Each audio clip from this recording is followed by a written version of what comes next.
આપણી સંકલ્પ ન્યૂઝ ચેનલને સબસ્ક્રાઇબ અને લાઇક કરો, બેલ આઇકન દબાવો જેથી આવનાર ન્યૂઝ અપડેટ્સની નોટિફિકેશન આપના મોબાઈલ પર સૌથી પહેલા પહોંચે. Like, subscribe and share the video. નમસ્કાર દર્શક મિત્રો, સંકલ્પ ન્યૂઝમાં આપનું સ્વાગત છે. સમાચારની શરૂઆત કરતા પહેલા એક નજર હતા મુખ્ય સમાચારો પર. વલસાડ જિલ્લામાં અતિભારે વરસાદની આગાહીને પગલે રેડ એલર્ટ જારી કરવામાં આવ્યું. જિલ્લા કલેક્ટર નીતિન સંઘવા, એસપી સહિત અધિકારીઓ વલસાડ શહેરના નીચાણવાળા વિસ્તારની મુલાકાત લીધી. વલસાડ જિલ્લામાં અતિભારે વરસાદની આગાહીને પગલે રેડ એલર્ટ જાહેર કરવામાં આવ્યું છે. આ અગમચેતીના ભાગરૂપે જિલ્લા કલેક્ટર નીતિન સાંગવાને વલસાડ શહેરના નીચાણવાળા વિસ્તારોની મુલાકાત લીધી હતી. ભારતીય હવામાન વિભાગ દ્વારા દક્ષિણ ગુજરાત માટે ભારે વરસાદનું રેડ એલર્ટ જાહેર કરાયું છે. કલેક્ટરે આજે રાત્રે વલસાડ શહેરના હનુમાન બાગડા, ચીપવાડ અને કૈલાસ રોડના બ્રિજ જેવા નીચાણવાળા વિસ્તારોનું નિરીક્ષણ કર્યું હતું. આ મુલાકાત દરમિયાન કલેક્ટરે હનુમાન બાગડાના સરપંચ અને સ્થાનિક આગેવાનો સાથે ભારે વરસાદની સ્થિતિમાં લેવાના જરૂરી તકેદારીના પગલાં અંગે ચર્ચા કરી પરિસ્થિતિનો તાગ મેળવ્યો હતો. ત્યારબાદ જિલ્લા કલેક્ટરે જિલ્લા ડિઝાસ્ટર કંટ્રોલ રૂમની મુલાકાત લીધી હતી. સંબંધિત અધિકારીઓને એલર્ટ રહેવા અને કોઈપણ પરિસ્થિતિનો સામનો કરવા માટે જરૂરી સૂચનો કર્યા હતા. કલેક્ટરે જણાવ્યું હતું કે ભારે વરસાદની પરિસ્થિતિમાં જિલ્લા વહીવટી તંત્રની ટીમ ખડે પગે તૈનાત છે. તેમણે જાહેર જનતાને સાવચેત રહેવા અને વહીવટી તંત્ર દ્વારા અપાતી સૂચનાઓ પર ધ્યાન આપવા અપીલ કરી હતી. આ મુલાકાત વેળા જિલ્લા પોલીસ અધિક્ષક યુવરાજસિંહ જાડેજા, વલસાડ પ્રાંત અધિકારી વિમલ પટેલ, નાયબ પોલીસ અધિક્ષક AK વર્મા અને વલસાડ મામલતદાર વિકાસ વાઘેલા સહિતના અધિકારીઓ કલેક્ટર શ્રી સાથે જોડાયા હતા.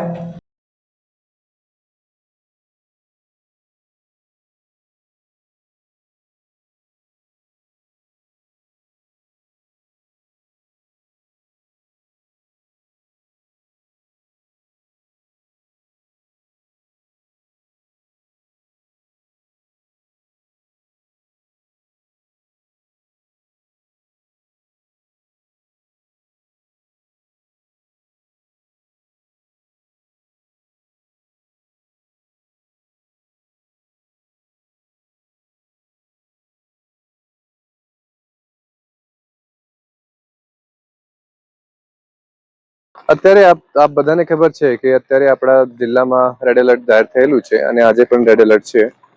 તો આપણે અત્યારે સ્થિતિનો જાયજો લઈ રહ્યા છીએ. બધાએ આપણી સાથે એસપી સાહેબ પણ છે, પ્રાંત અધિકારી ટીડીઓ શ્રી અને દમણગંગાથી અને બધા અધિકારીઓ જુદા જુદા વિસ્તારોમાં આજે ફરી રહ્યા છે. અને સાથે સાથે લોકોને કઈ તકલીફ હોય તો એમને કેવી રીતે આપણે નિવારણ કરી શકાય અને સાવચેતીના ભાગરૂપે શું શું પગલાં લેવાના હોય તો એમની માહિતી લોકો સુધી પહોંચે. અને સાથે સાથે આપણે જિલ્લામાં જે NDRFની SDRFની ટીમો છે એમની મોજૂદગી છે અને કઈ રીતે તૈનાત છે અત્યારે, તો આ પણ બધા લોકોને ખબર રહે અને કોઈ પણ મુશ્કેલી થાય તો આપણે જિલ્લાના જે એક કંટ્રોલ રૂમ છે અને તાલુકા લેવલના કંટ્રોલ રૂમ છે એની માહિતી બધા પાસે હોય તો અને સાથે સાથે એમની કોઈ પણ તકલીફ હોય તો એમની પાસેથી જાણી શકાય. સેલવાસમાં ભારે વરસાદથી મધુવન ડેમમાંથી 1,50,000 ક્યુસેક પાણી છોડવામાં આવશે. સેલવાસમાં શાળાઓ, કોલેજો અને કોચિંગ સુવિધાઓ બંધ. સૌને ઘરમાં રહેવાની તંત્ર દ્વારા અપીલ કરવામાં આવી. સેલવાસ અને આસપાસના વિસ્તારોમાં છેલ્લા 2 દિવસથી મુશળધાર વરસાદને કારણે સામાન્ય જનજીવન સંપૂર્ણપણે ખોરવાઈ ગયું છે. પરિસ્થિતિની ગંભીરતાને જોતા વહીવટી તંત્ર ઉચ્ચ ચેતવણી પર છે અને કડક સુરક્ષા પગલાં લેવામાં આવી રહ્યા છે. મધુબન ડેમમાંથી પાણી છોડવામાં આવશે. આ ચેતવણી જારી વહીવટી અધિકારીઓના જણાવ્યા અનુસાર આજે સવારે 8:30 વાગે મધુબન ડેમમાંથી 1,50,000 ક્યુસેક પાણી છોડવામાં આવશે, જેનાથી દમણગંગા નદીના જળસ્તરમાં નોંધપાત્ર વધારો થવાની ધારણા છે. નદીનો પ્રવાહ ખૂબ જ ઝડપી છે અને દમણગંગા નદી કિનારે રહેતા રહેવાસીઓને એલર્ટ કરવામાં આવ્યા છે. રખોલીથી પીપરિયા બ્રિજ સુધી પોલીસ પેટ્રોલિંગ સુરક્ષા સુનિશ્ચિત કરવા માટે વહીવટી તંત્ર રખોલીથી પીપરિયા બ્રિજ સુધી ખાસ તકેદારી રાખી રહ્યું છે. આ વિસ્તારોમાં પોલીસ પેટ્રોલિંગ વાહનો સતત પેટ્રોલિંગ કરી રહ્યા છે. પ્રશાસન તરફથી કડક સૂચનાઓ પણ આપવામાં આવી છે, જેમાં કોઈએ પણ નદી કિનારે નહાવા, કપડાં ધોવા કે વાહનો ધોવા ન જવું જોઈએ. નદીની નજીક જવું જીવલેણ સાબિત થઈ શકે છે. શાળાઓ, કોલેજો અને કોચિંગ સંસ્થાઓ બંધ. સતત 2 દિવસથી પડી રહેલા ભારે વરસાદને ધ્યાનમાં રાખીને વહીવટી તંત્રે બાળકો અને વિદ્યાર્થીઓની સલામતીને પ્રાથમિકતા આપતા એક મોટો નિર્ણય લીધો છે. છે. છેલ્લા 2 દિવસોથી સેલવાસમાં બધી શાળાઓ અને કોલેજો બંધ છે.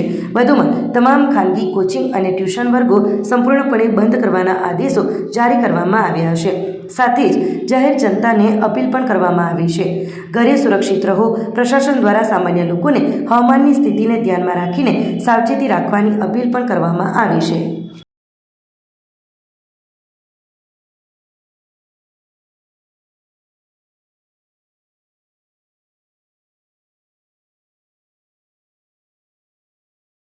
બે વર્ષથી ફરાર એનડીપીએસના આરોપીને લખનૌથી ઝડપાયો. વલસાડ એસઓજીને મોટી સફળતા.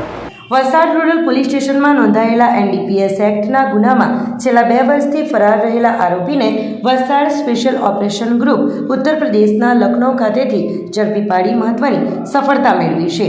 વલસાડ જિલ્લા પોલીસ અધિક્ષક યુવરાજસિંહ જાડેજાના માર્ગદર્શન હેઠળ જિલ્લાના વિવિધ પોલીસ સ્ટેશનોમાં નોંધાયેલા ગુનાઓમાં ફરાર અને વોન્ટેડ આરોપીઓને ઝડપી પાડવાની ઝુંબેશ હાથ ધરવામાં આવી છે.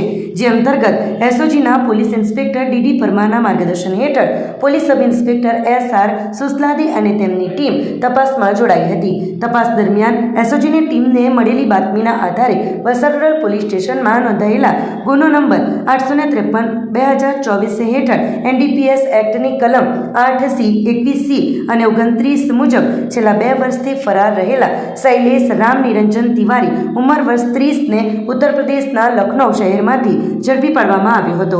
આરોપી મૂળ ઉત્તર પ્રદેશના અયોધ્યા જિલ્લાના રહેવાસી છે અને હાલમાં લખનૌના ગોલ્ફ સિટી વિસ્તારમાં રહેતો હોવાનું જાણવા મળ્યું છે. તેની ધરપકડ કરીને કાયદેસરની કાર્યવાહી હાથ ધરવામાં આવી છે.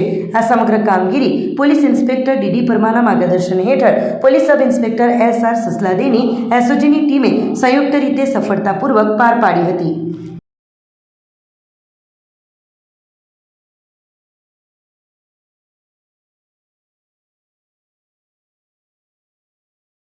વલસાડમાં મેઘતાંડવ. ઉપરવાસમાં ભારે વરસાદથી તાન નદી 2 કાંઠે વહી. ધરમપુરના બોપી અને મોરસંબા ગામ વચ્ચેથી પસાર થતી તાન નદીની સપાટીમાં વધારો થયો. નદીમાં પૂર જેવું હાલત સર્જાતા બંને ગામોને જોડતા લો લેવલ બ્રિજનું ગંડારું પાણીમાં ગરકાવ. વલસાડ જિલ્લામાં ચોમાસાની ધમાકેદાર બેટિંગ જોવા મળી રહી છે. જિલ્લાના ઉપરવાસમાં પડેલા ધોધમાર વરસાદના કારણે સ્થાનિક નદીઓની સપાટીમાં ભારે વધારો નોંધાયો છે. નદી નાળાઓ ઉભરાઈ જતાં ગ્રામ્ય વિસ્તારો સંપર્ક વિહોણા બન્યા છે અને વહીવટી તંત્ર એલર્ટ મોડ પર આવી ગયું છે. ભારે વરસાદના પગલે ધરમપુર તાલુકાના બોપી અને મોડા આંબા ગામ વચ્ચેથી પસાર થતી તાન નદીની સપાટીમાં મોટો વધારો થયો છે. નદીમાં પૂર જેવા હાલત સર્જાતા બંને ગામોને જોડતો લો લેવલ બ્રિજ ગરનાળું પાણીમાં ગરકાવ થઈ ગયું છે. બ્રિજ ડૂબી જવા છતાં વહેલી સવારે દૂધ ઉત્પાદકો અને ગ્રામજનો પોતાના રોજિંદા રોજગાર માટે જીવના જોખમે પાણીના ધસમસતા પ્રવાહ વચ્ચેથી પસાર થઈને દૂધ ભરવા જવા મજબૂર બન્યા હતા. સ્થાનિકોના જણાવ્યા અનુસાર દર વર્ષે ચોમાસામાં તેમને આ જ પ્રકારની હાલાકીનો સામનો કરવો પડે છે, પરંતુ તંત્ર દ્વારા હજુ સુધી કોઈ કાયમી ઊંચો બ્રિજ બનાવવામાં આવ્યો નથી.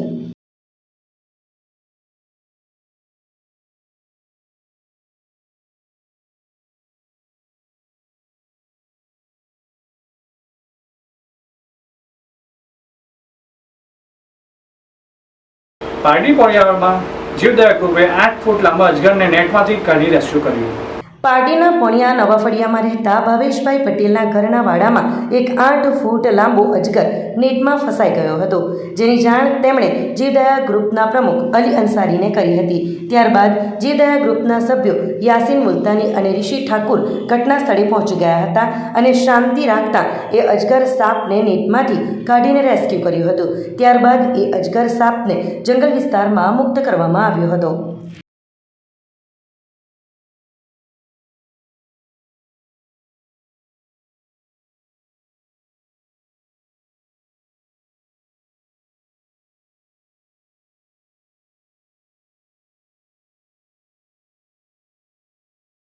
દક્ષિણ ગુજરાતનું કાશ્મીર ગણાતું વલસાડ જિલ્લાનું ધરમપુરનું વિલ્સન હિલ 16 કાળે ખીલી ઉઠ્યું. સોશિયલ મીડિયા પર વિલ્સન હિલના અદ્ભુત મનમોહક દ્રશ્યો વાયરલ થતા પ્રકૃતિ પ્રેમીઓ મંત્રમુગ્ધ થયા. દક્ષિણ ગુજરાતનું કાશ્મીર ગણાતું વલસાડ જિલ્લાનું ધરમપુરનું વિલ્સન હિલ સોળે કળાએ ખીલી ઉઠ્યું હતું.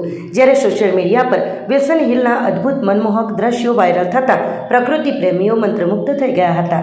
ચોમાસાના આગમન સાથે જ વિલ્સન હિલના પહાડો પર લીલાછમ હરિયાળીની ચાદર ઓઢાઈ ગઈ છે. વહેલી સવારથી જ સમગ્ર હિલ સ્ટેશન ગાઢ ધુમ્મસની ચાદરમાં લપેટાઈ જાય છે. પહાડોની વચ્ચેથી પસાર થતા રસ્તાઓ, વાદળોની સંતા કુકડી અને ઠંડો પવન પ્રવાસીઓને એક રોમાંચક અનુભવ કરાવી રહ્યો છે. અહીંનો નજારો જોઈને એવું લાગે જાણે વાદળો ખુદ ધરતી પર ઉતરી આવ્યા હોય. શનિ, રવિ અને રજાના દિવસોમાં વિલ્સન હિલ ખાતે સુરત, વલસાડ, નવસારી અને મહારાષ્ટ્રથી મોટી સંખ્યામાં પ્રવાસીઓ ઉમટી રહ્યા છે. પ્રવાસીઓ અહીંના સનસેટ પોઈન્ટ, શંકર ધોધ અને આસપાસની ખીણોની સુંદરતા માણી રહ્યા છે. ખાસ કરીને યુવાધન અને પરિવારો આ અદ્ભુત નજારાને પોતાના કેમેરા અને સેલ્ફીમાં કેદ કરતા નજરે પડે છે. ભારે વરસાદને પગલે ધરમપુર અને કપરાડાના અંતરિયાળ વિસ્તારોમાં આવેલા નાના મોટા કુદરતી ઝરણાઓ અને ધોધ સક્રિય થઈ ગયા છે. પહાડો પરથી વહેતું સફેદ દૂધ જેવું પાણી પ્રકૃતિની સુંદરતામાં ચાર ચાંદ લગાવી રહ્યું છે. આહલાદક વાતાવરણને કારણે સ્થાનિક પ્રવાસન ઉદ્યોગ અને નાના વેપારીઓમાં પણ ખુશીનો માહોલ જોવા મળી રહ્યો છે.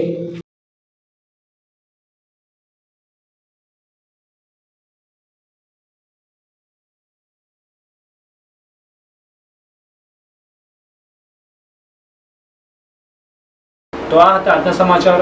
નવા સમાચાર સાથે કાલે ફરી મળીશું. નમસ્કાર. આપણી સંકલ્પ ન્યૂઝ ચેનલને સબસ્ક્રાઇબ અને લાઇક કરો. બેલ આઇકન દબાવો જેથી આવનાર ન્યૂઝ અપડેટ્સની નોટિફિકેશન આપના મોબાઈલ પર સૌથી પહેલા પહોંચે. Like, subscribe and share the video.